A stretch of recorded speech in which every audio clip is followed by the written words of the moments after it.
বৃহস্পতিবার পবিত্র রাতে কেউ যদি এই দোয়াটি 100 বার পরে কোনো দিন পৃথিবীর কোনো মানুষের কাছে তার হাত পাততে হবে না। পৃথিবীর সব কিছু তার পায়ের নিচে আল্লাহ হাজির করে দিবেন। দারিদ্রতা থেকে মুক্তি দান করবেন, বিপদ আপদ থেকে মুক্তি দান করবেন, তার সম্মানকে সুউচ্চতা দান করবেন, অসুস্থতা থেকে দূরে রাখবেন। আল্লাহর অশেষ দয়া ও রহম তাকে দান করে দিবেন। সুবহানাল্লাহ। বৃহস্পতিবার রাত এটি গুরুত্বপূর্ণ রাত।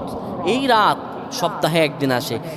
আরবিতে রাত আগে আসে, দিন পরে আসে। সুতরাং বৃহস্পতিবারের যে দিন গিয়ে রাত, এটি বৃহস্পতিবার রাত নয়, এটি শুক্রবারের রাত, এটি জুমাবারের রাত, এটি দোয়া কবুলের রাত, আল্লাহর কাছাকাছি হওয়ার রাত। সুবহানাল্লাহ। এই বৃহস্পতিবার রাত আল্লাহ তাআলা বান্দার দোয়া কবুল করেন।